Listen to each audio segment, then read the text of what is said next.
Now, I said at the top of the show that there was a car of people coming down from Sheffield. They've arrived safely, and the main man that has been delivered to me is a man called Brendan Ingle. I call him the whispering guru of both Dublin and Wincobank, the two places that are associated with his boxing life. In the ring as a pro, he was a hard, tough pro, but it was outside of the ring as a trainer that he moulded and worked with guys that were really, in many gyms, would have been classified as outcasts. Johnny Nelson, people would have given up on him after a few fights, they really would have. Nassim Hamid, who would have taken him on when he was 7 or 8 or 9 years of age. Harold Bomber Graham, who wanted to work with Harold Bomber Graham? His style was so revolutionary, no one wanted to watch him, in theory. It's not just big fighters like Naz and Johnny and Harold. It's the thousands, and I mean thousands of other fighters from all over the globe. Sometimes going into his gym was like being in a refugee camp on the borders somewhere in the Middle East. It was quite sensational, quite fantastic. And the one man at the centre of it all, doing the business week in, week out, was Brendan Ingle. Now here's a little film before I introduce him to you. You're going to love this. You know why? Because I do. My name is Brendan Ingle. I train, manage, promote, second all the Sheffield, Rotherham and Chesterfield professional boxers. Just look at the lads here, the big lads, the black lads, the white lads. We're not bothered what they are, where they come from, as long as they're interested in boxing. But this fella brought the game in March to the highlights, one of the best light middleweight in the country, in Europe, in the world. Put your hands together for Harold Bomber Graham.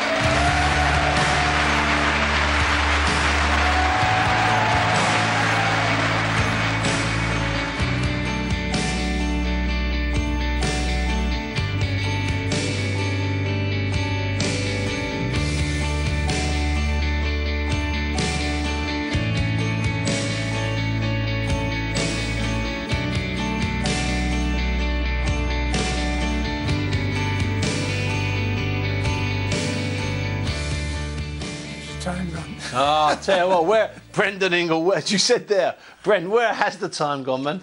Flown. Do you recognise yourself in that working men's club? Well, you know, when we started doing it and going around, people used to think we were mad. Because around Wincobank in Sheffield, boxing had been, at, you know, back in the early 1900s, the 20s, Johnny Cuppard, and a lot of good fighters that went from Sheffield, went from England to America. And I was lucky enough, the age I'm at now, 70, I met all these people when they were in their 70s to sit down and talk about Chicago, to talk about Al Capone and all these fellas they met. I was just on another planet with them. It was absolutely fascinating. And then, you know, to travel all over Europe, all over the world with fighters. And when I said to people I was going to turn out British, Commonwealth, European and world champions, they say you're mad. Especially when I went back to Dublin, because the kids I went to school with, he says, you used to be in the dunces class. I says, no. I says, the English said I got learning difficulties. It sounds a lot better. Yeah, of course. You know? Rather than being in a dunces class. Yeah, I found it, you know, the experience, and I was talking to people in Sheffield just the other day, and they got on, you know, when we'd been at school in Dublin, and I says, well, I says, having to learn Gaelic, I used to think to myself, well, take me all my time to speak English. And when I come over to Sheffield 2-3 year round, and then I met my wife Alma, and she says to me, you know, the problem with you is if it's not boxing, you're not interested, you know, because when I'd be writing a letter, I'd say to her, how do you spell that? How do you spell that? So one day I come in, she says, I've bought you a nice present, and she gave me a dictionary. She says, there you are, you can, she says, what it is, if it's not boxing, you don't want to know. You're looking for the easy way out. Or you want to be over in that gym all the time. So, as I say to the kids in the gym, you're never done learning. But over the last 20 or 30 years, but over the last 8 or 9 years, the kids that would not go to school, like before when you got up there, you know, the kids that's graduating from college and university in Sheffield University, Hallam University, it gives you great lift. And these were kids that, when they came into your gym, they were finished. They left school basically at 12 or 13. Yeah, they were, as they call it, we'd call it mitching in Dublin. You know, here they call it wagging it. But they would say to them, you know, what's the magic words? And they say, abracadabrica. And I say, well, it's please and thank you. You know, when you come up here, they go up with their gloves like that. Yeah. You know, for the tie them up, Steve, you know, and I say, yeah. And I says, something wrong with your hands? And he says, well, I want them tying us. What's the magic words? Abracad. I says, it's please and thank you. Brett, do you know when you first got that gym in the church order, was that the first gym you had in Sheffield, where you are now? Yeah, it is. When I'd come over from Dublin, I'd gone to a place called Croft House and Hillsborough Boys Club and Steel Pitch and Toes are in Rosdrum. But it was more or less in the late 50s at the back end. And the old vicar, Harrington,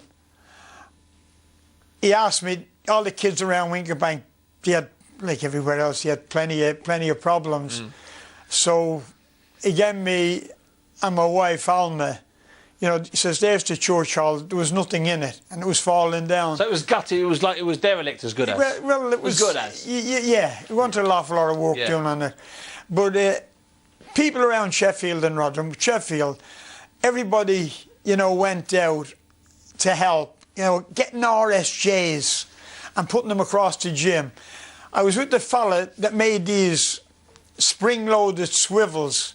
You know, I'm fiddling around making drawings. Alma's helping me, and then these engineers, you know, small little firms they had come on board. Just to help you refurbish it, to help you turn it around. Yeah, and got rid of it. And then I put, you know, stuck for space, and was stuck for space regards of bags. And then I've got these lines, and I start drawing them on the floor. And I got them wrong. So I had to hire a sanding machine. To get rid of them. To get the whole lot off. So I'd done it twice wrong. So I'm going home, my head's done in, and Alma says to me, what's up with you? I said, can't get these lines right. So she went and got a tape, come over the gym with me, and got the tape and I explained to her what I want to do and start marking them out with the chalk. So she marked them out with the chalk and I paint. So I thought to myself, bloody English telling the Irish what to do again. You know, you laugh because you understand it. But these lines, these are the shadow boxing lines. Yeah, the lines they move up and down in the circles. You know, the lines in the circles. Yeah. Now, Brent, but when you had the gym, you stopped fighting as a pro in '73. Started in '65. Did you have the gym? Were you running the gym before you stopped boxing as a pro? Well, again, I was training myself. Sure. Well, Alma was helping me. Sure. I was training myself, and I was got all the kids off the thing. So it was like, really, it was a nightmare. Because, like, I was getting up at a 3:45 in the morning, running till about 4:30, getting a bus, and going and working 12 hours in a steel factory. But the people were great. And then coming back and boxing as a pro and having kids in the gym as well. Yeah. Yeah, so it was. So once you actually stopped and was running the gym full time, it wasn't instant. It didn't have instant success, did you, at amateur or pro level? Oh no, it was you know, trial and error and travelling all over the place. You know, it's like working. People, you say to people, the people that say to me, "How can you get up in the morning, you know, at 4:15 and go and run, go and work 12 hours in a steel mill, and then go and box?" I says, well. I used to say to people, again, this was when I was in my 20s, I said, again, I was 40 or 45, I'd be retired. He says, you're mad. I says, well, I'd be doing what I'd be wanting to do, which is to train boxers and manage boxers and promote and what have you. No. the first fighter that sort of came through and went onto level was the guy you introduced there, Harold Bomber Graham. Now, I'm pleased to say I saw you a couple of months ago back talking to Harold because there was a big rift. Yeah. And that's quite good that you've buried the hatchet to a degree. Now, it wasn't easy convincing people that Harold was as good as Harold was it, at the start? Well, I said to people he'd finish up British, Commonwealth, European. And it wasn't beyond them in my opinion, of going right through the weights from light middleweight right up to heavyweight. And people say, you're mad. Then people would come back and they'd say to me, well, what about when he got knocked out by so-and-so? I says, listen, unless you're in the gym every day with people, I says, and the way we were working with them, I says, it's very difficult to explain to you. When they go out the door, you don't know what they're going to do. What's going to happen in their life that's going to affect them in the ring. Yeah, it's going to affect them in the ring. And the people that they knock around with. When you're doing nothing, Steve, as you know, nobody bothers. The minute you get on that television, the minute you get on that paper, the minute you start everybody wants to be involved, which I can understand. Yeah, and also, Brendan, I know this from spending a lot of years with you, no matter what you tell them, it will happen. They'll tell you it won't happen, and it will happen. So you can tell them it's going to happen, they don't believe you, and then bang. Yeah. Well, you say to them, I says, would you like to be happy and contented? And you go, yeah. I says, would you like to be healthy, wealthy and wise? You say, yeah, everybody will. Says, yeah. So you want the answer? Yeah. I says, don't drink, don't smoke, don't gamble. I says, you've got one woman, these are the males, you've got enough problems. You have two at once. You'll have plenty of problems. And they'd look at me gone out, and then you see them after me, you know, when they'd gone through the career and they'd made a bit of a mess up, and they come back and they say to you, you were right. I wish they had listened. I says, the time's gone. I says, you know, it's very, very difficult. I says, if it was easy, everybody would be doing it. Yeah, if it was easy, everybody would be doing it. But to say that, you know, a lot of them, you know, like, go back to Vinny Vahi, who never really, the fellow was brilliant, in my opinion, and very difficult to hit in one thing or another.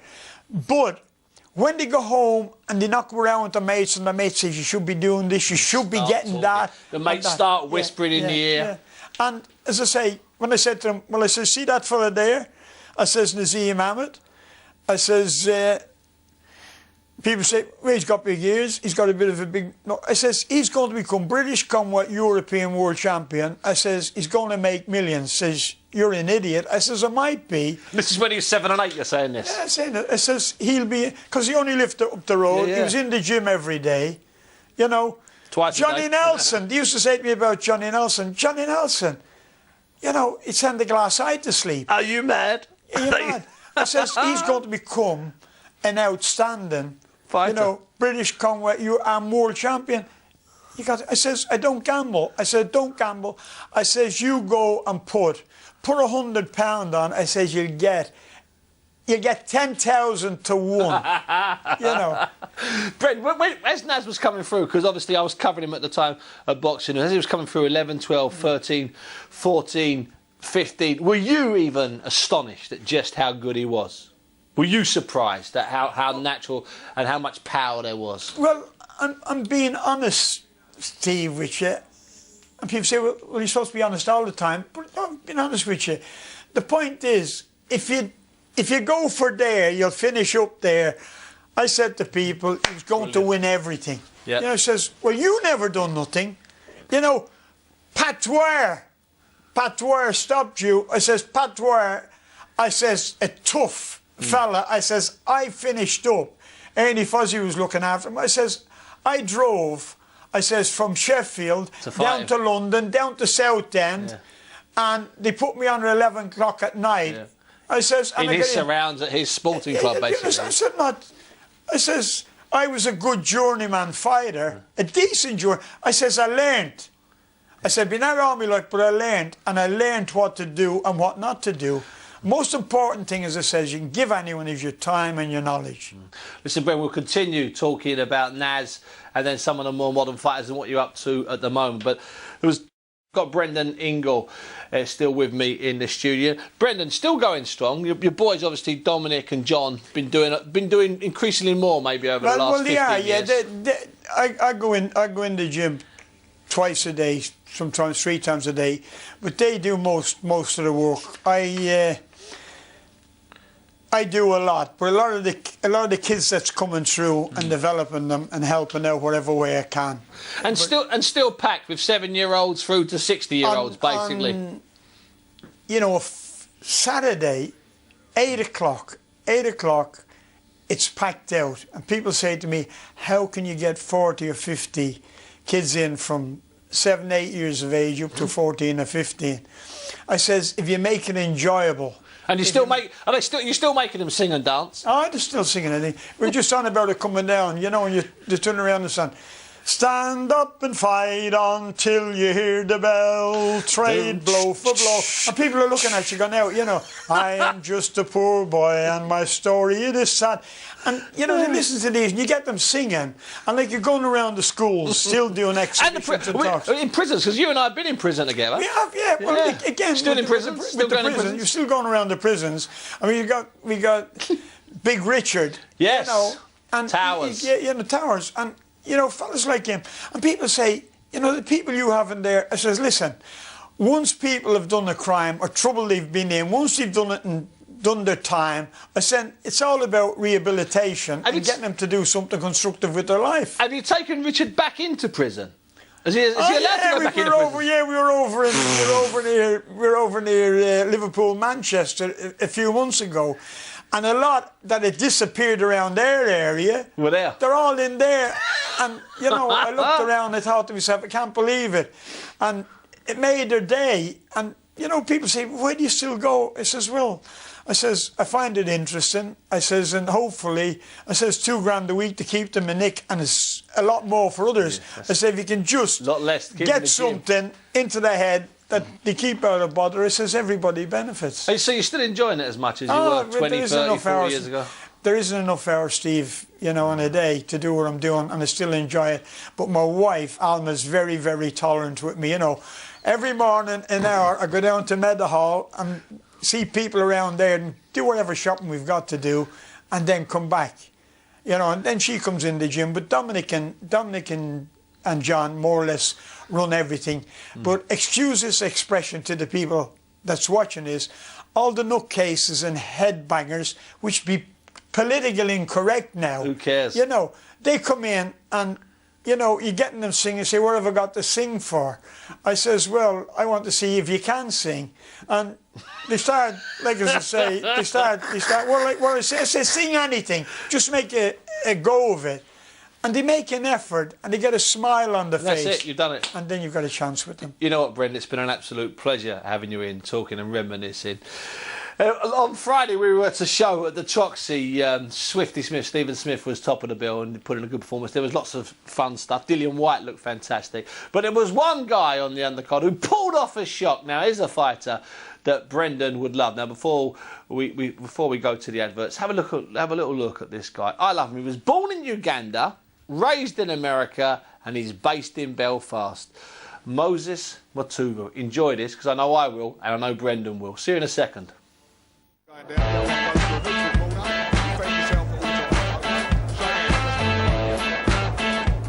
I was lucky today, you know. I got lucky, you know. Another day in the office. I'm lucky to get a win, yeah. You had a bit of a slow start. Is that typical of the way you box? Yeah, you gotta feel the other guy out. I'm a little older now. He was a little younger, so I didn't know what he was gonna come with. He had a lot of muscles, man. He looked terrific, didn't he? Yeah, he looked terrific, but I don't know what happened. Did you think you'd really get the decision? Yeah, come on, man. Tell the truth now. No. I walked over to the ref. I'm like, come on, man. I was begging. He's a nice guy. He gave it to me.